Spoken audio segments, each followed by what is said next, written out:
Good morning, everyone, and welcome to the session 2. We are discussing the time and space complexity.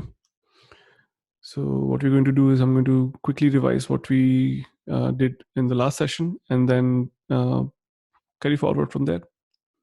So in the previous session, we talked about space and time complexity. The most important lesson from that particular session was that the time complexity is not about time. That's the most important thing to understand. It indirectly computes time, basically the time complexity.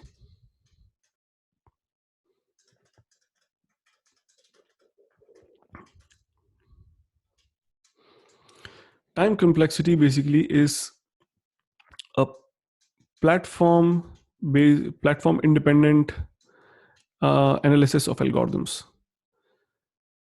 Just give me a second. Analysis of algorithms. And what it tells you is how will algorithms, the number of operations to compute a particular algorithm will grow as a function of input. So what time complexity is? Basically growth of number of operations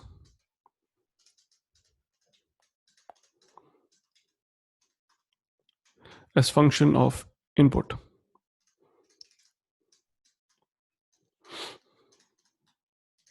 Input size. So this is really the key idea here. Essentially, in short, you can say we are calculating the number of instructions which are going to execute in order to solve an algorithm. That indirectly gives us time complexity. How that indirectly gives us time complexity is basically, suppose there is a computer. That computer can process, let's say, 1 billion instructions per second. Right? And if your algorithm is going to take, let's say, 100 billion instructions, then you know how much time you're going to take. 100 seconds is 100 billion instructions. That will be essentially 100 seconds. So we are interested in this part, and not even concretely this part. We are not even saying that how many instructions, like literally your algorithm is going to take. We are interested in how these number of operations are generally going to grow as the function of input size. So suppose you have a function. We looked at few examples in the previous session, linear search and maybe a couple more. They were all linear time algorithm. What that meant was that if you plot the graph of the number of operations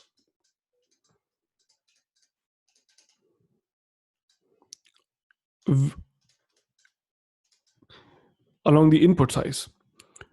So as the input grows in this direction, the number of operations which will grow on the y-axis will grow linearly.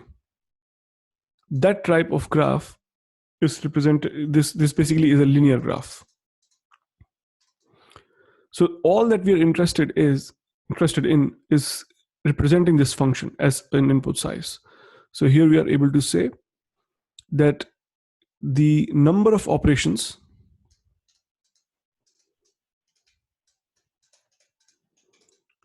are directly proportional to n being the input size. So we can write this in the form of saying this is equals to O of n, where O is just a notation. This is called big O notation.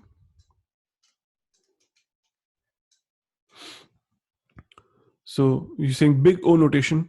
So basically you're saying when I write my algorithm complexity of is O of n, that means my algorithm is linearly dependent on the size of input.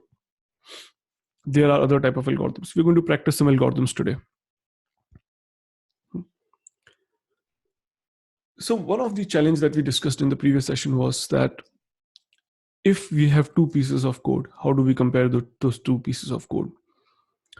And I gave various metrics in which you can compare the time of execution, the So, and those various metrics, they all have drawbacks as well. So if you think about time taken to execute a code, the time taken to execute code may differ on, it may be different on mobile, it may be different on how much the system load is. So this metric really is just a mathematical representation of just a mathematical analysis of your algorithm. It is completely independent of all the other parameters that your system may be going through. And it's completely independent of any platform that you may be running your code on. So this is how we represent the exact, and for people who are joining for the first time, you can see the video. It's already on the YouTube for the previous session to get more understanding. We looked at other functions as well, not just one. And I showed you different functions that we have. So suppose you have this kind of, once again, input and number of operations. Let's say if you have this,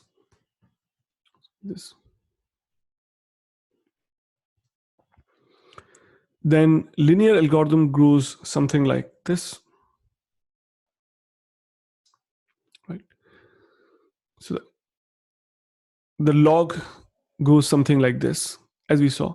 The polynomial time goes something like this. So this is something like n to the power of k. This is n. This is log of n. And then we have much more higher complexities. It's something like n factorial, which goes like this. And then we have something like log linear complexity, which is n log n, which is above n, which goes something like this. Log linear complexity. So those are the way in which your algorithm will grow. Now let's look at some of the examples and also other parameters in which you can compare the algorithm. So number of instructions. So essentially what by number of instruction, I mean, when you compare the two algorithms or when you analyze an algorithm, you are essentially looking at the resource usage by an algorithm. So this is the way to compare algorithm. This is the way to really compare an algorithm is resource usage. How much resource an algorithm is going to use to compute a result. The number of operations is just one resource. What this means is CPU cycles. How many CPU cycles are going to be used to compute an answer? Another resource is memory. That is how much space my algorithm is going to take in order to compute that answer. So this is another metric in which you judge. And you express the memory in the same way you express the number of operations. So you can specify the memory as, once again, O of a function of input size. It's like some function of input size. So essentially by that you're saying that for the input size n, roughly function f, whatever this function of n amount of memory will be used to compute the result. For example, if it's a linear algorithm, then O of n amount of memory will be used to compute the algorithm. By that I mean as the input is growing, our memory is growing linearly. If it's a n square, then as input is growing linearly, our memory usage is going to go at n square. That's essentially what it means. So we're going to look at now a couple of examples and solve some examples in the class to solidify this understanding. So just final recap, algorithm analysis is about resource usage. Specifying the resource usage in a platform independent way that if developers across the globe If I write an algorithm and I tell you that my time and space complexity is this, then you'll be able to understand what I'm talking about. So let's look at an example. This example is called Anagrams.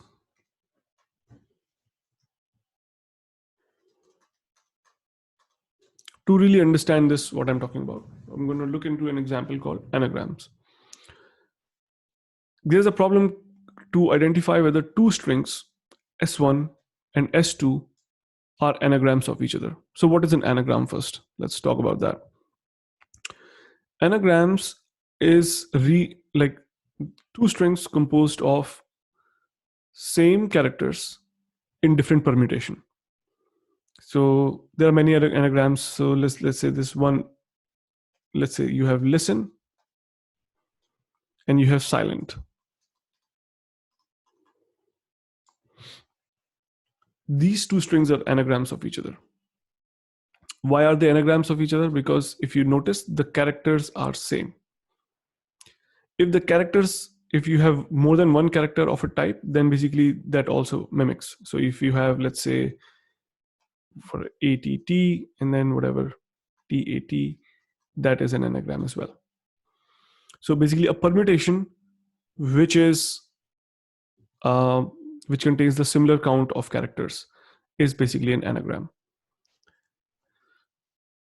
Let's look at this algorithm. So suppose we have to write a function which, given two strings, takes two strings as input of, let's say, size n, determines whether the two strings are anagrams or not. There are many ways to solve this problem.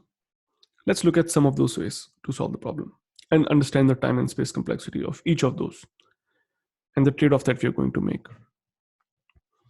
So suppose I'm going to write the flavor number 1. Okay. This is called, let's say, anagram 1. It takes two strings, S1, S2, and it will return true or false based on if the strings are anagrams of each other. So suppose I come up with a very brute force-ish algorithm. The brute force algorithm is something like, I have string number 1, which is listen.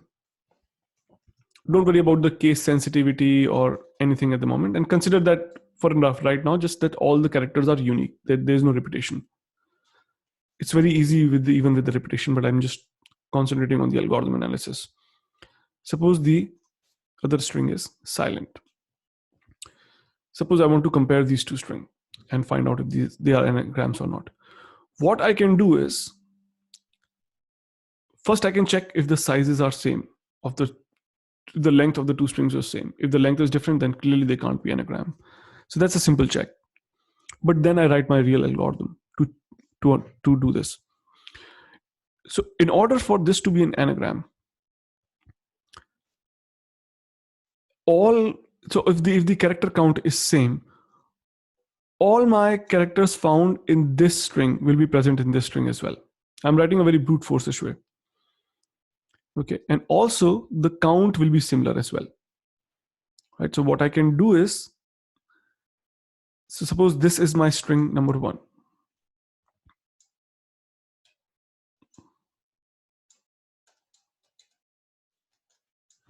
Let me write it a little better. Give me a second. This is my string number 1.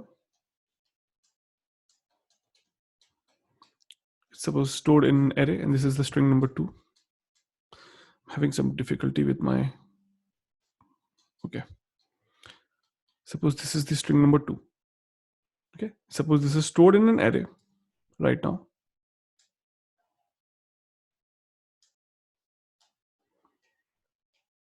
Internally, strings are stored inside an array.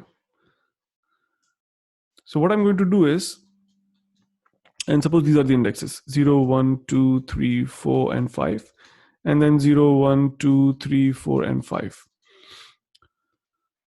So what I do is assume that I write a for loop or some kind of a loop that begins with the index 0 and goes in this direction. And what that loop does is basically it pivots on each index and it looks for this item across this string everywhere. If it finds it, then it will reset it to something so that I don't look at it again. Then I go to this character and I look for everything here. And when I find it, I will reset it. So for each item here, so this is, let's say, some loop. I write a loop here as well. So for 0, I'm going to scan this whole list. Then for 1, I'm going to scan this whole list again. Then for index number 2, I'm going to scan this whole list again. So I keep doing that till I validate that all the characters are present. Kind of a brute force-ish algorithm. Let's write that quickly. A quick pseudocode type of thing for it. So what I'm going to do is just quickly write some pseudocode. So suppose my anagram 1 algorithm looks something like this. Anagram 1, and it takes two strings, S1 and S2, and it's going to return a true or false. So what I do is basically I somehow consider this, don't go into too much of generalization, consider this S1 is an array, S2 is an array of some sort, and I can just directly modify that array. So I'm just quickly going to write something like for I equals to 1 to S1 dot length. And then I'm going to write similarly for this second string, I'm going to write I equals to 1 to S2 dot length. So essentially I'm writing that for each character here, for each index here, I'm going to loop through the entire string here again for S2. And then I'm just quickly going to check whatever. If S1, if Si of, if S of I is not equals to whatever, sorry, is S1 of I equals to S2 of J, then basically set that S2 of J to some special thing. Let's say just for now, just set it to, let's say some X, some value, okay, some marker. I'm calling that marker, let's say an asterisk at the moment. And basically you do that. And basically you continue from here, that you don't need to search any further. If you have already marked that, I don't need to do anything else. And then I come out of this loop. And in the end, I just write one more loop to check for each item for, let's say, I equals to 1 to S2 dot length. If any of the marker was not set, that means we did not find the anagram, essentially. So I'm just quickly going to write very simple logic that if S2 of I is not equal to, let's say, that marker X, then basically return false. Else, if this is not the case, then return true.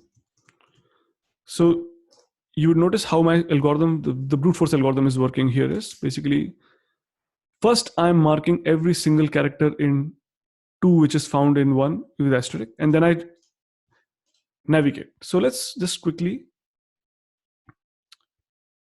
try this out, the algorithm, how it will work, and then we'll analyze the time and space complexity of this code. Okay, so I'm just quickly gonna, is this? So how this will work is, suppose you have, once again, anagram 1, you have 2 strings, and these 2 strings, S1, listen, and S2, silent. So my first loop begins. So suppose I have this I and J. So I is 0, and I'm going to scan the whole array here. So my loop 1 begins when I begin with from the first character to the end, begin 0. So I'm comparing L. If I find L anywhere, yes, I find L. The moment I find L on this location, I set the L to asterisk. So what I'm going to turn the string into is SI asterisk ENT. Right? Once again, don't go bother about the how am I modifying this string, or if this is an array. I'm treating this as an array. Suppose I've converted this string to array, and I can just modify that array index. Then I will look for I. Then I will go here. I find I here, so this string changes to S asterisk asterisk ENT. And then this way, in the end, the whole string will change to this. So then I write one more loop on this particular string.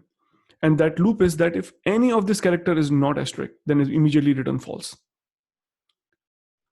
So that means that something was there which was not found here. So that's the second loop. Let's analyze the time complexity for this code. So this is the brute force algorithm that I've written.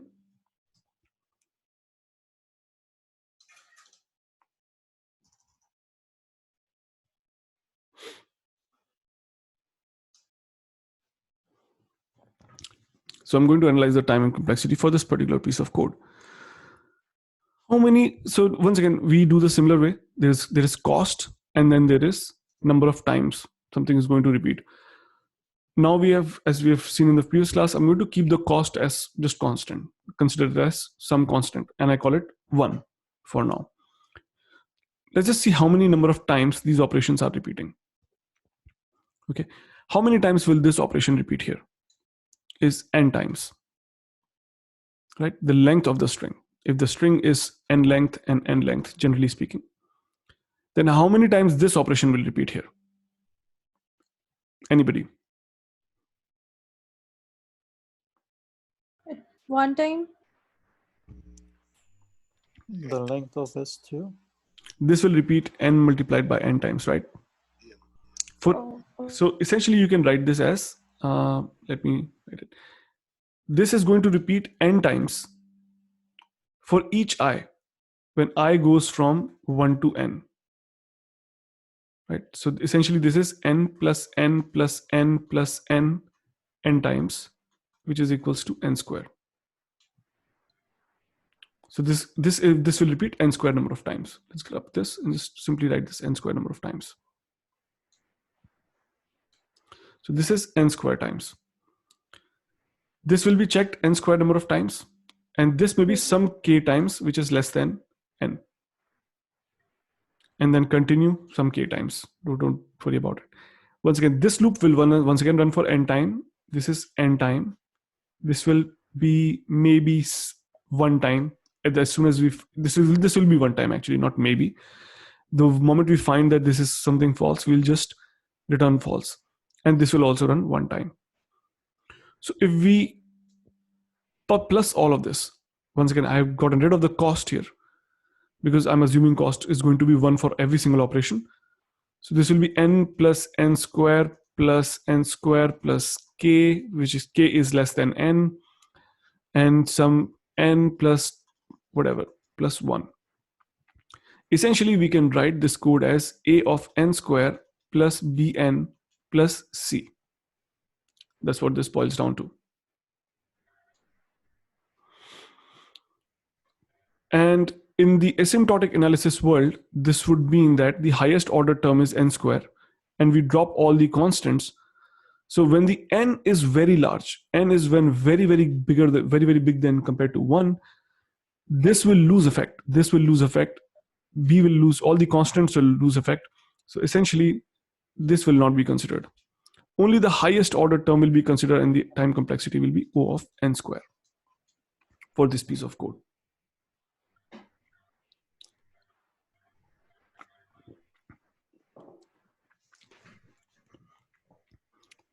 How much extra space did we consume in this piece of code? We did not consume any extra space in this code. Now, your algorithm may require some extra space because you might be constructing an array from the string, but so far in this algorithm, I have not done anything. So this only, I will express the time complexity as O of n square and the space complexity as O of 1.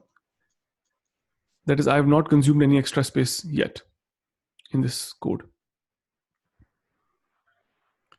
Now, the question is, so this is one way of solving it. The question is, can we do better than this? The answer is yes, we can do better than this. There are other ways to solve this similar problem. Let's look at an algorithm that is simply better than this one just by, let me just save this. I think the second 4 has to be a J there. Yes, something like that. So there are many algorithms. I'm going to look at the second one right now. We're going to get rid of the second for loop from inside. One simple algorithm that we can do is this. Suppose we have these two strings, silent and listen. Suppose we have these two strings. Instead of doing this brute force comparison, suppose that we were to just sort these. Okay, just take these and sort them. So what will this become after sorting is E will be first, then I, L, N, S, T, something like that. This it will become. I may be wrong, but here that's what it will become. Similarly, this will become this L, N, S, T. If you sort these two inputs, if you sort these, and now if I run two for loops, for each I, S1 of I should be equals to S2 of I in every, for index 0, 1, 2, 3, 4, and 5, for all of these indexes. If at any point this does not hold, then immediately your result is false, right? Yes. Right, so we can sort this and then we can compare each of these. So let's just quickly write this down in the form of anagram 2. Suppose this is the code number 2 that we are writing. We take two strings, S1 and S2. Let's increase the font a bit. And let's also. So what I'm going to do is, I'm just going to say, okay, sort S1. Don't worry about this, sort S2. Then I'm going to write a loop for I equals to 1 to S1 dot length. We can just write first thing here. If S1 dot length is not equals to S2 dot length, then basically just return false right there. You don't need to worry about it. Then if that is not the case, that we have gone forward than this, then basically sort S1, sort S2, and then we're just going to check if at any point of time S1 of I is not equals to S2 of I, then essentially return false right there. If our two strings survive this test of fire all the way through, that they do not return this false here or they do not return the false here, then in the end you return the true statement. So you say return true. That can be another piece of code. It is simpler looking than the previous one. Let's analyze the time and space complexity for this one. Okay, I'm going to add some indentation so I can write a little better. Let's copy this and bring it here.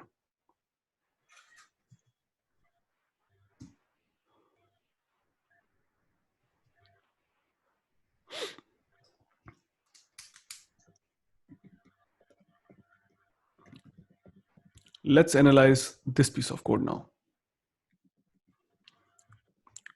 I'll use the cost this time, basically, because I think there's some new people there. Just want to make sure that everybody understands what I'm talking about. So once again, cost is a constant time to compute something this. For example, when you compute this operations, it might take some amount of cost to do that. So let's call this C1.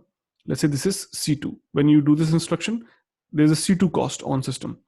C3, C4, C5, C6, C7, and C8. Assume this is the cost. Now, if S1 dot length is not equals to S2 dot length, if we compare this will, how many times will this repeat? Only one time. That is, we're just comparing the length at once, and the length is returned in constant time. And similarly, this is one time it will ever execute.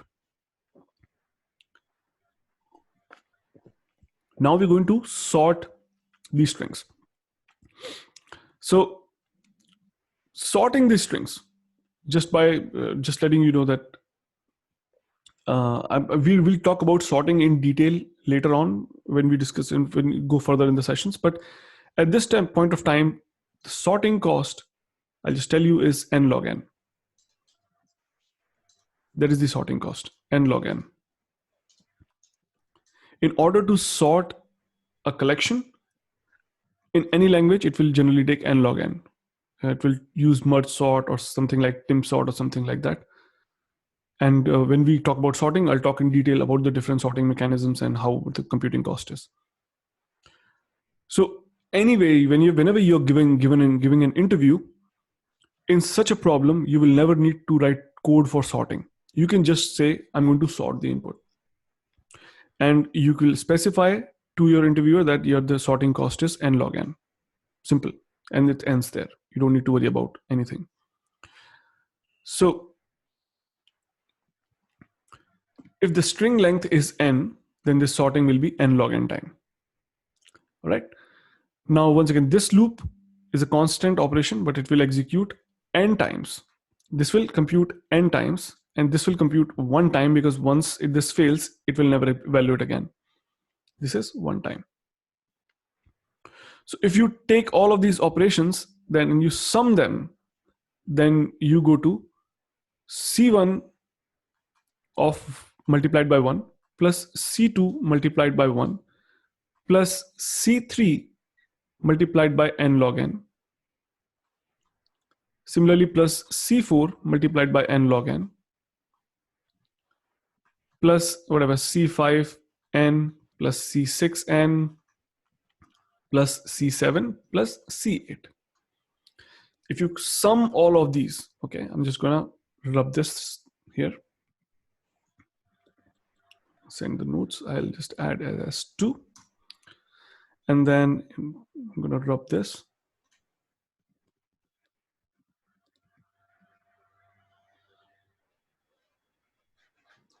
So I'm gonna add all of these together. If you add all of these together,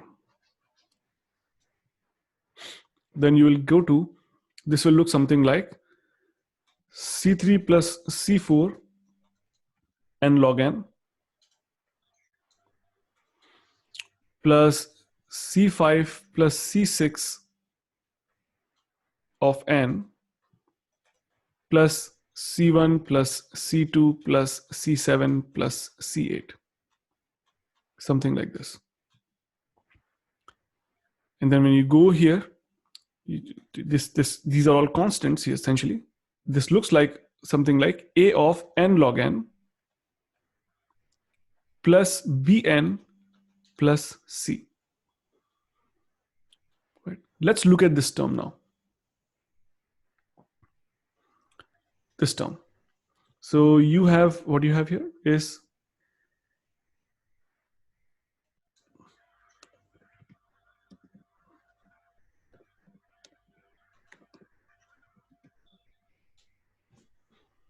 given when n is super big compared to 1. I see some people are posting on chat. I don't check chat very often. So I mean, if you have any question, you can ask me and I will answer. I was thinking, like, how did you know, like, which algorithm the sorter is using, and like we are just writing the pseudocode. So how do you know, like, it will use n log n, or like, is it like all sorting algorithm by default for any language will be n log n? So once again, algorithms, as I mentioned, are completely language independent. So sorting, so it doesn't matter which language you're using. So let's say there are multiple sorting algorithms. There is something called as insertion sort. Insertion sort is an n square algorithm, right? And so, but we don't use it in our examples. We assume that we are going to use either a, what do you call it, a merge sort, or a combination of merge sort plus insertion sort, or heap sort, or something like that, which is n log n. So whenever we talk about sorting, we will always say that our sorting is n log n time complexity. So Always. you're mentioning whenever we are using n like build the function n built by the language, it will be always n log n. Correct. That's what I'm saying. Okay, and the another question is, how do we, like, it could be you can cover in later part. Like I saw it earlier, whenever you are using for loop and it's going to the n time, 1 to n time, so we know it's like it's actually like n or n square. But how do we calculate same thing for the logs? I will show Like you what today. I will show you Okay. today. You'll be able to Okay. see. Yeah, I'll show you today. Don't worry. So this is our function, which is going to which is specifying the time complexity. In this, once again, when n is huge, n is large, at that point of time, only the higher order terms matter, and the highest order term here is this guy. Only this matters. So we will write our time complexity is n log n.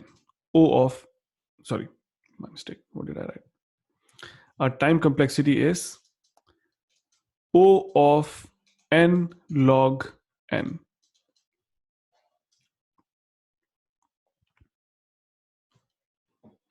So let me save this.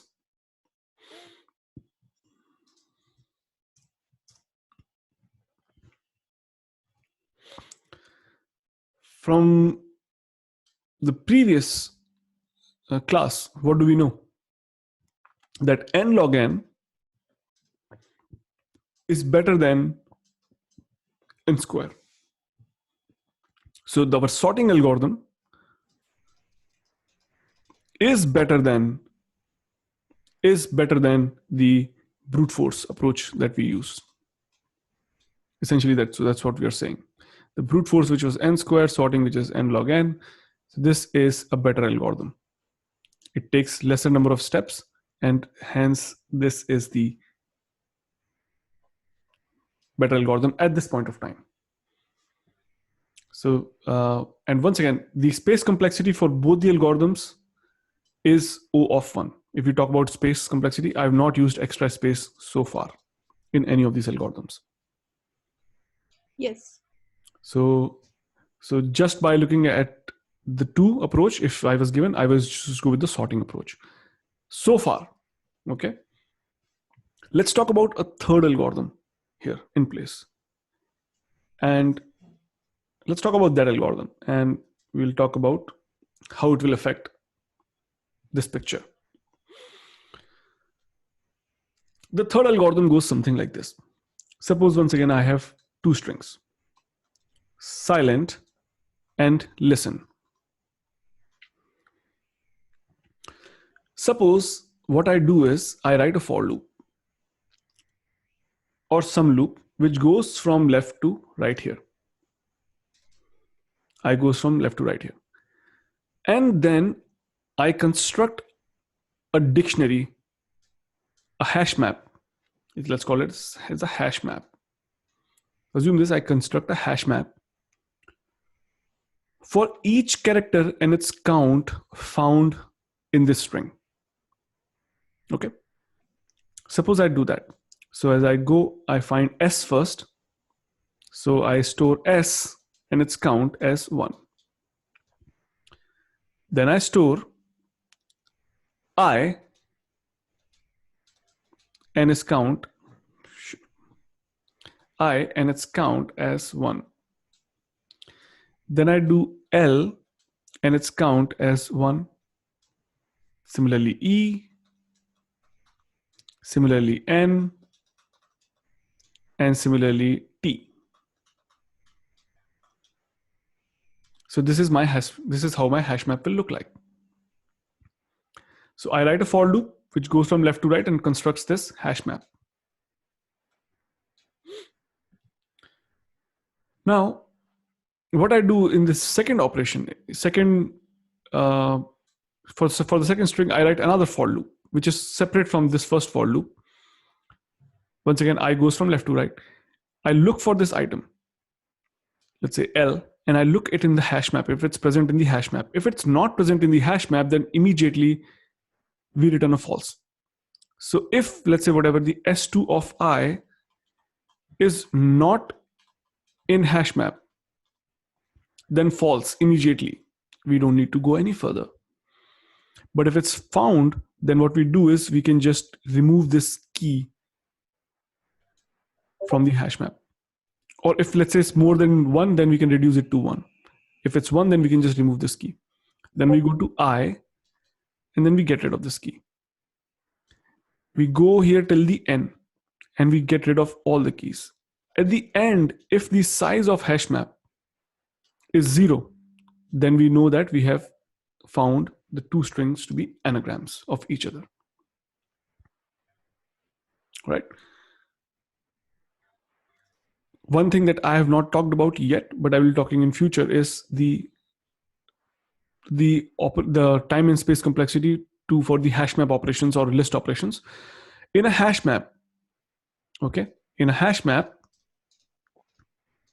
we can insert a key, we can update a key,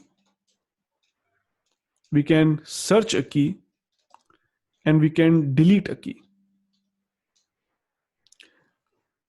The one quality of Hashmap is that I can do all of these operations in constant time. So all of these operations in a Hashmap take O1 time. This is different for list. This is different for other data structures. But in Hashmap, you can do these 4 operations in O1 time, which makes Hashmap a very good choice for a wide scale of problems. So let's go back to our algorithm, what we did. So I'm just quickly going to write once again the pseudo code here. Let's say this is third, I'm writing anagram 3. And it's going to take 2 strings again, S1 and S2. What I'm going to do is I'm going to construct a map. Let's say calling it a map, which I'm representing by this. Then I'm going to write a loop for I equals to 1 to S1 dot length. Insert in this map of whatever this is, let's say S1 of I. Let's just write it better than this. Key equals to S1 of I. So just insert that key into the hash map. So basically map of key plus equals to 1, or just let's say equals to 1. Just keep it simple for now, equals to 1. So this will construct the hash map by going over each character. Then we can similarly say for the other loop for I equals to 1 to S2 dot length.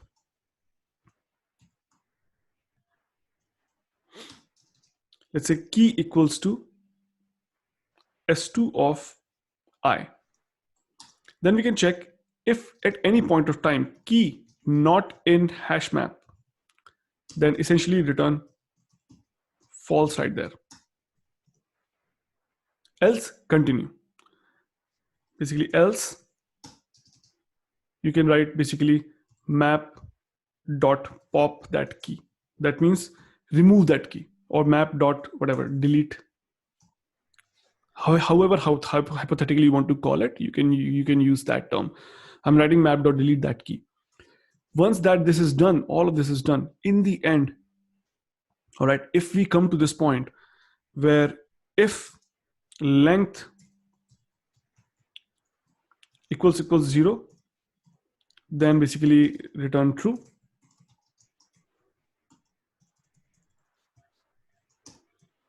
Else return false. So once again, I've written some sort of pseudocode in the first pass here from line 11 to line number 16, sorry, from line number 7 to line number 9, I'm constructing a hash map from all the characters. And then 11 to 16, I am removing all the items from the hash map. And if the two strings are anagrams, then at the end, my map would be empty. Let's look at the time complexity for this piece of code. This is anagram 3. And I'm just going to write this into one line. I'm just going to say return true if map.length equals to 0. Just to save some space here, save some real estate. I'm just going to write like this. I'm just going to quickly copy this piece of code, put it here.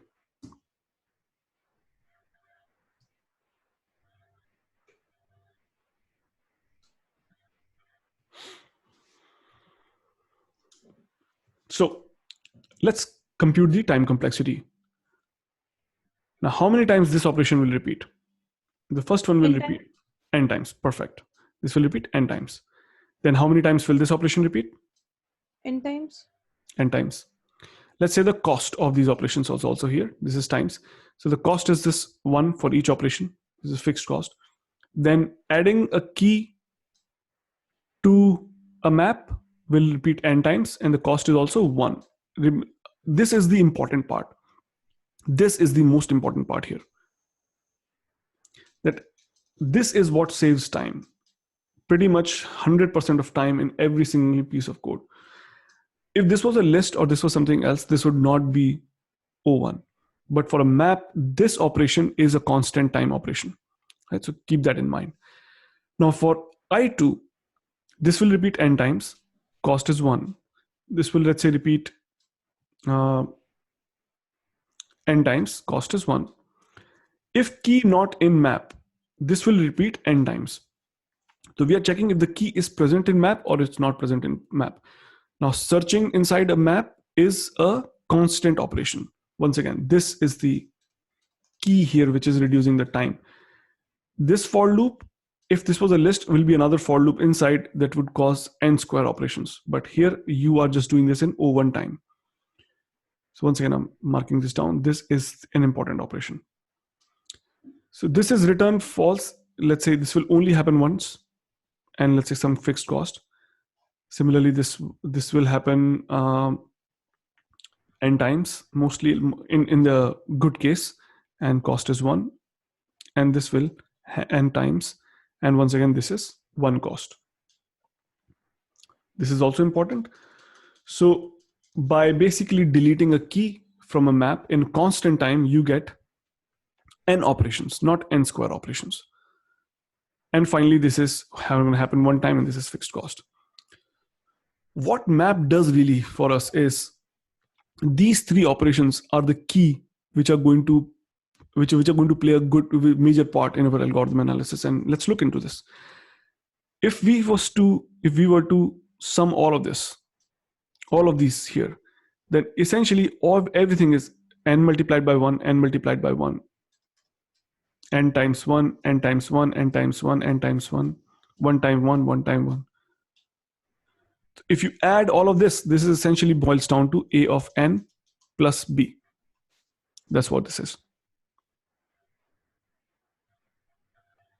But with one drawback. So let's analyze this time complexity. I'm going to save this as 4.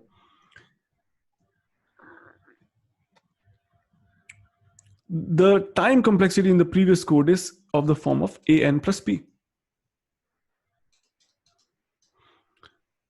which will result in O of n. If n is high, then basically these constants don't matter. We go to On. But in order to solve this algorithm, we also used a dictionary, a hash map. And the hash map, we inserted 1 item for each character of the string in the hash map.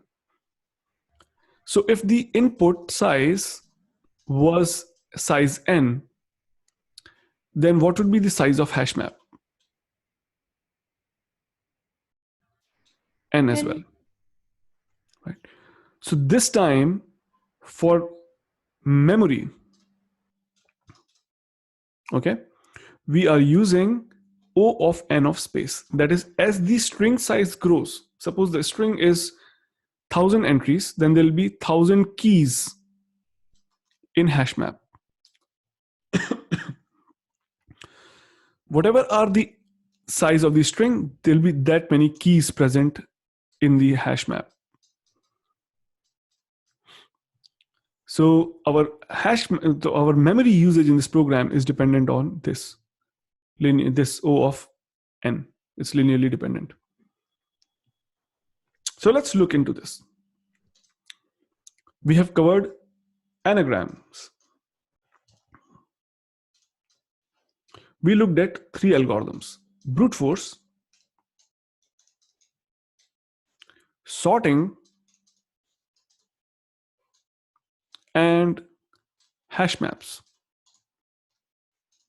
3 implementations we did, right? The time complexity for this brute force was O of n square. For sorting was O of n log n. And for hash map, it was O of n. The space complexity for this was O of 1. This was O of 1. And this was O of n. So this algorithm here runs really fast, and the price that we pay is a little bit of space, is n space here.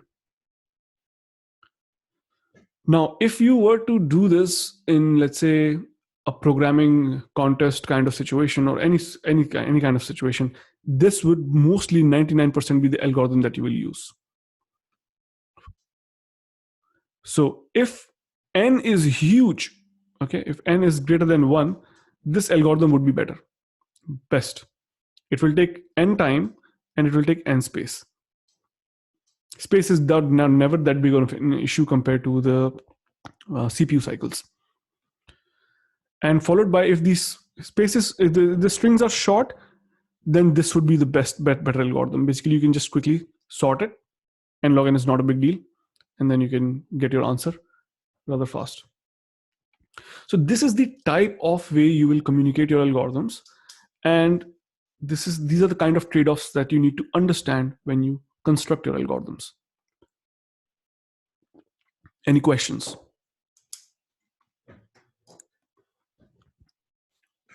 Yeah, I missed the last part, Himanshu. You said in competitive programming, is it like the last one that considered as the most efficient one?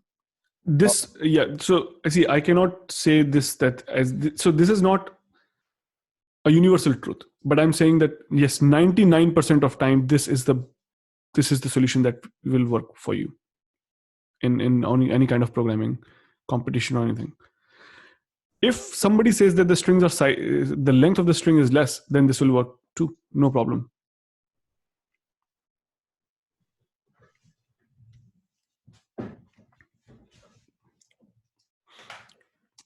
Once again, let's go to this graphing calculator that we were using last time, this one. Yeah, this was it, right? So we were here. Just quickly want to again show you y equals to x log x versus y equals to x. So what you will notice is, this is why I'm saying, so look at, this is the x log x algorithm. It is inexpensive compared to the linear time algorithm for some time, till we reach this point of 10 here. Okay, this is log base 10 at the moment, but basically you get the point. So when you compare n log n to n log n will be cheaper to n till a certain point. And that means that if the problem was of input size 5, then n log n would have run better. But once again, asymptotic analysis doesn't worry about this. Asymptotic analysis says that n is huge. When n is huge, these algorithms differ, right? They will differ. So if the string, let's say, is of the size of, we are only till 600 points, but if let's say let me compress this a bit further. So let's say for a string of size 10,000, this is the linear time algorithm, and then the other one goes beyond the screen here, so I cannot really go there. But that's the real point. As the size grows, this algorithm will run faster. The linear time algorithm will run faster, always.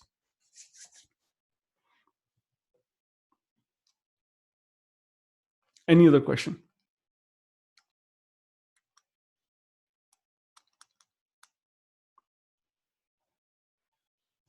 Okay, so now I have some problems for you. I'm going to solve a couple of problems in the class, and then I'm going to give you some assignment, so you guys can solve it at home. And then in the next session, what we're going to look for is, we're going to look essentially focus on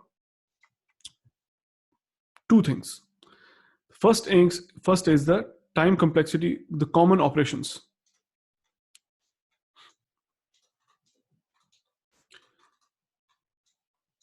So let's say if there is a list, if there's an array, you want to insert an item into the array, what is the time complexity? If you want to remove an item from the array, what is the time complexity? Similarly for hash maps and all that. It's like a 5-minute thing. It's not a big deal. Then we're going to look into calculating the time complexity for recursive code. Right? If you are using recursion, then how do you really calculate the time and space complexity in that case? So we're going to look into these two things in the next session. Let's look at some problems now. So I'm going to share these files with you, but for now, I'm just going to project it here. So you guys can take a look.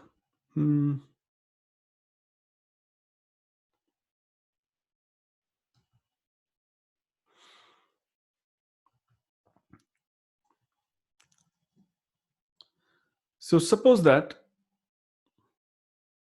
this is the piece of code that we have here. This is Python code, and don't worry about it. This just means that you're looping till n. If you don't know Python, this range n means that you begin that x is from 0 to n minus 1. Basically, you can call it 1 to n here, n times. Suppose this is the piece of code that we have right now, from this point to this point. Let me put this in chat as well. And then I'm going to share this file with you.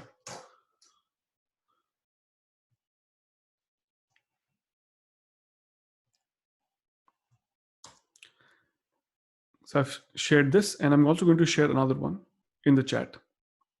You can copy it for you yourself. So if these are the two examples, what would be the time complexity for the first one? I would like you guys to think about it and give me an answer. It's n because we are actually traversing from x to the range n. But I don't know why we are using for k equal to 2 and k equal to 1000. What do you think? What will this code do actually? What will this piece of code do? It will actually have some like x, and then it's traversing till n element. Like, wait, what do we have a for loop? And then we are reassigning k value to 2 or k value to 1000. Exactly. After coming out. Yes.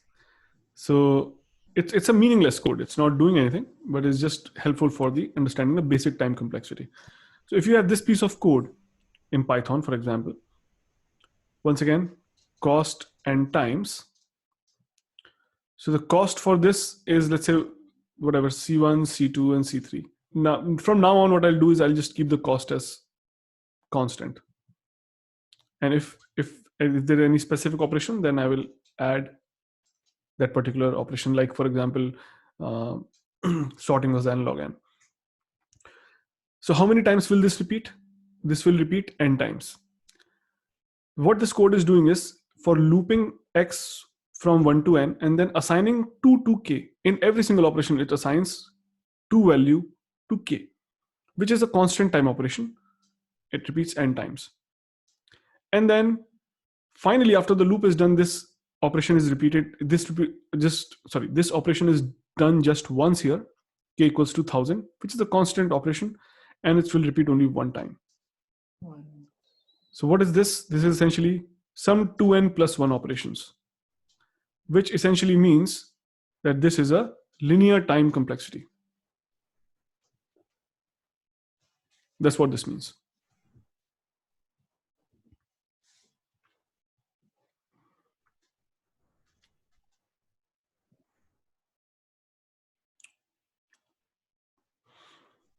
Let's look at the problem number 2. First of all, any questions in this one? No questions.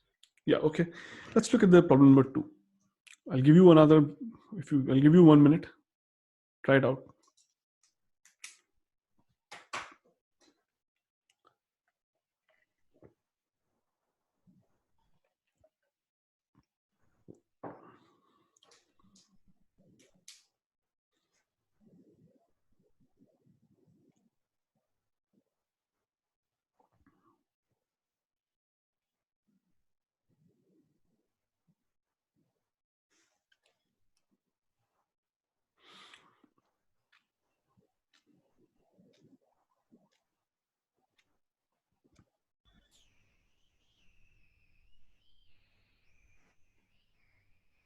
Anyone?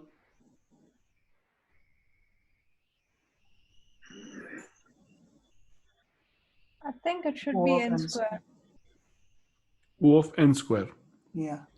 Yeah, that's correct answer. Let's just calculate this quickly.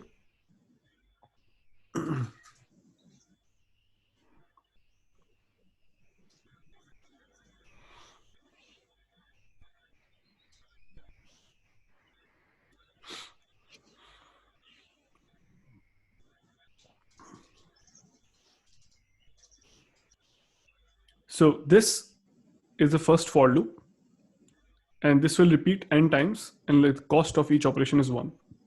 Once again, this is for loop. Cost of each doing for loop is constant. How many times will this for loop repeat?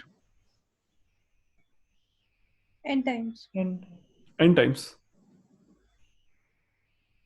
So first, let's say when x equals to, let's say there's x and y, right? And when x is 0, how many times will this for loop repeat? 0 times. 1 time for. So 0. Y is in range of x. One So time. 0. 1. So when this is 1, how many times will this repeat? 2 times. 2 times. When this is 2, this will repeat 3 times, right? So this y is changing each time for some value of x. So how many times, how do you express this? Let me write the mathematical expression and then we'll talk about the how to compute, basically how to write the generic expressions. So essentially we are saying that X this plus loop 1. will repeat x times, where x goes from 1 to n. N. That's what we are writing essentially, Yes. right? For each x, this will sum x, but x will go from 1 to n, this many number of times. We'll come to that in a second. So this will repeat 1 time, and this will also repeat the same number of times, this operation here. Now comes to this for loop. How many times will this for loop repeat? N times. N times. N times. Then this will be repeating n times, and then this, how many times will this operation repeat? 1. 1 time. Let's look at this expression here. When we write I equals to 1, sorry, x equals to 1 to n x, what does this mean? Start with 1 and stop till the end time. Right? So this means this. What is the result of this series? Increment by 1. Do you N guys know into- what the result of the series is? Yeah, n into n plus 1 by 2. N into n plus 1 by 2, correct? So let's add all of this. Let's add all of this together. I think you guys get the idea already what I'm trying to do. So let's add all of this together. And basically what we get is n, this n, plus n into n plus 1 by 2, plus once again this n into n plus 1 by 2. So I'll just multiply this by 2 times this. And then we have n plus 1. So plus n plus n plus 1. So now that we have this n will multiply to this at some point of time. So this becomes n into whatever, n square plus n plus 2n plus 1. But essentially boiling this boils down to a of n square plus b of n plus c essentially. So this is a n square algorithm.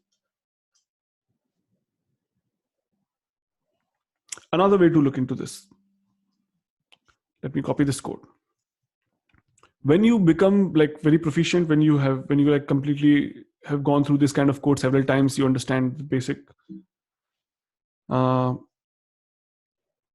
semantics of how this works. You don't even need to compute this way, the way I'm computing. Essentially, what you can say is simply you will look at this loop and you will know that this is n square. Right? This is how your language would be. You will say this is n square. I know this is n square. Right? And just write this n square. And this is n. And this is 1. Right? So there are 3 segments of code which are behaving. This first one is n squared, second one is n, and this is 1. So essentially you can say we're looking at all of these terms that the most dominant is n squared. So this is O of n square.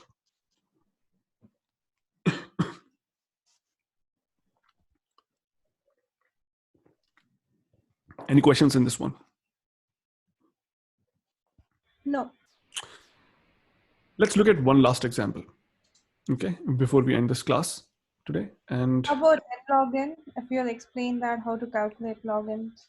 just give me 1 second. Let's look at one more example. We come here. Let's look at this example here. Let me first send this to you in the chat, and then we'll look into this example.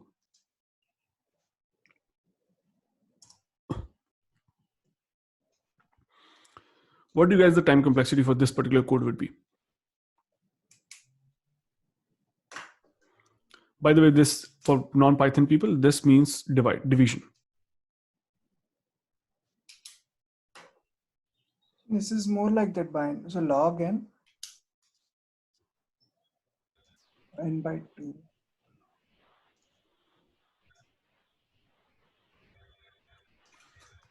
Yeah, I'll give a few more minutes, like few more, 1 minute maybe, to everybody to think about this.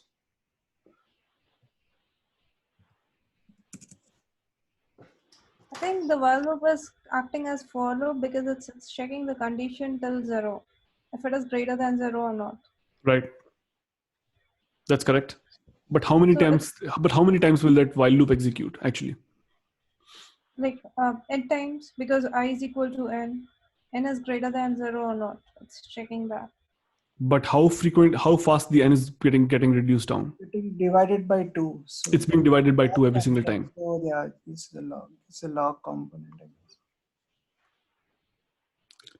Let me tell you one more quick way of calculating the time complexity. Okay, let me show you what that way is. Let me open my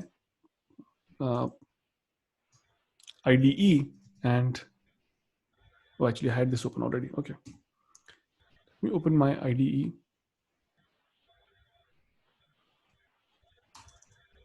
And let's say that I'm going to just quickly save it in the downloads as something like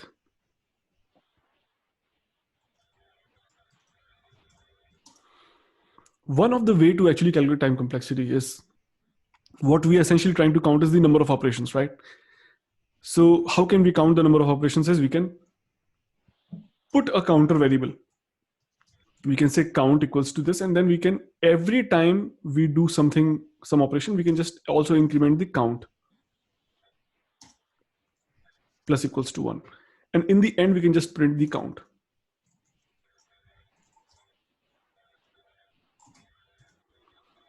In the end, we can just print the count. So this will tell us that, let me just write this a little better. So for input size,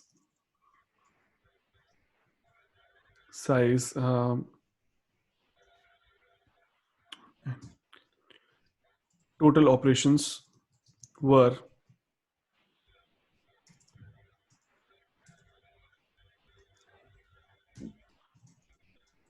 and put n and count. So I'm printing basically n and count. So for input size of n, the total operations were count. So let's just do this operation, okay, for now. Let's say that n equals to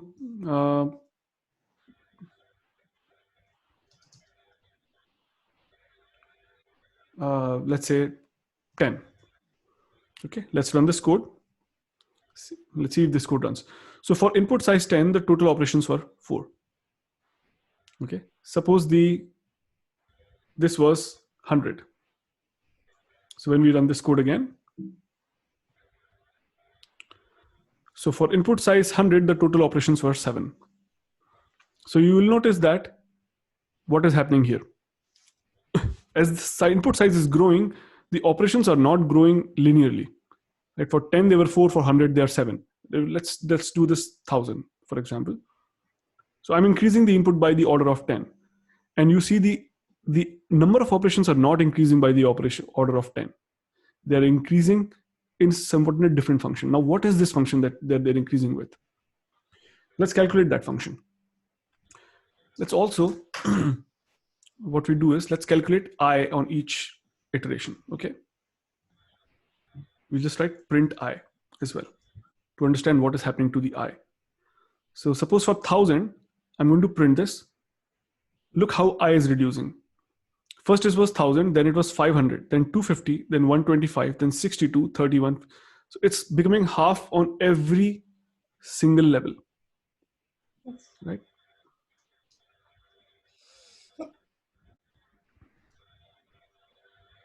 So what can we say about this time complexity now? Can you run with n once? Can I run with what? Like if it is n, then the n is equal to more than, it will be more than 1000. So like. Yeah, sure. Let's say it is, let's say it's 100,000, for example. If I do this, run this code, then basically 100,000 it begins and then it goes down to this and the total operations are 17. Okay. So what is happening here is basically you are reducing I by 2 every single iteration. Yes. Okay. Suppose that, let's try to understand this in a different way. Suppose you have 2. You multiply 2 by 2, that gives you 4. Then you multiply 4 by 2, that will give you 8. Right. So, and each operation, you are increasing 2 by a power. So in the kth iteration, let's say you get 2k equals to, let's say, n. That's what essentially you're doing. Then k equals to log of n. Right? Just to once again give you this. So 2 to the power 4 is 16. Right? If I can say this, then what does log of 16 mean? Log of 16 means 4. Right? Yes. So essentially what is happening here is, let's say n was, whatever the n was, this loop is getting reduced by 2 every single iteration, right? So I goes from I to I by 2. Then it goes to I by 2 to the power 2. Then I by 2 to the power of 3. It goes in this way. And after ith iteration, it goes from I to the power 2k. When it becomes 1. So let's say 1 is equals to this. So that 2k equals to I. Essentially then k equals to, so then I equals to log of k. That's what this means. Is this clear? Or is this confusing? No, it's clear, much clear. Yeah. So this is log of n times this loop will repeat. So this will repeat log of n times, and this will repeat log of n times. And I've done some mistake. This is not n. Sorry, my mistake. This is 1. Shoot. This is 1. So this is log of n plus 1. Essentially meaning what? The time complexity is log of n. So this will be a trend with log of n, as you will see in the examples, that each time the input is, each time we're treating the input in a way that we reduce the space by half, that reduce the complexity by half or count by half or space by half, the algorithm tends to be in the log category. So we can say the examples of all wherein we are actually dividing the, like if we are taking a for loop and we are actually picking up a pivotal element or the mid element and then traversing the array towards left and right, all those are logs of n. Those kind of algorithms. Can you repeat the question again? Like we can say in this case, what you're saying, for example, we have a for loop and we are dividing the for loop, like let's say we are taking a mid element or pivotal element, and then from there we are traversing using 2 pointers. So those could be again a log n, because we are dividing Not it. necessarily. Not necessarily. So the difference between log n and those 2 pointers is that the 2 pointers will still be, let's say you have some big array. Yeah. Right. And you begin the 1 pointer here and you begin another pointer here. This is, let's say, I, and this is j. You're writing some loop while let's say while j is greater than I, do something. Yeah. Right. And you, let's say, moving I here and j here on every single term.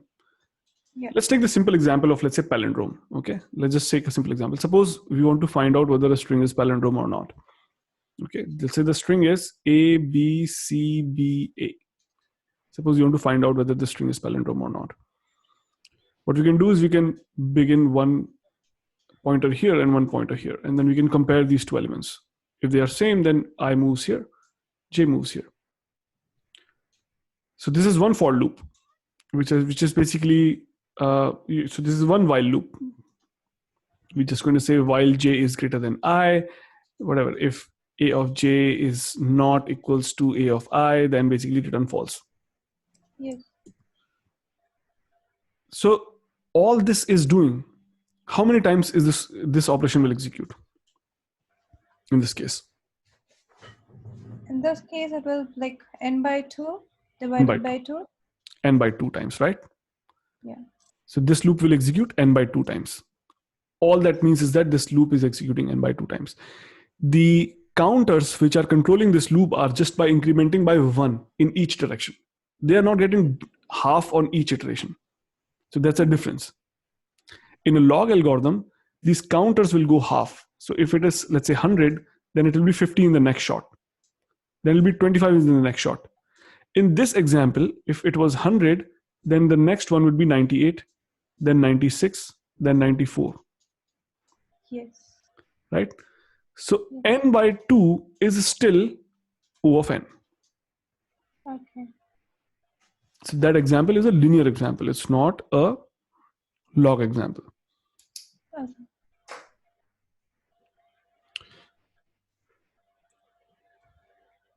Okay, This so is really good. Thank you.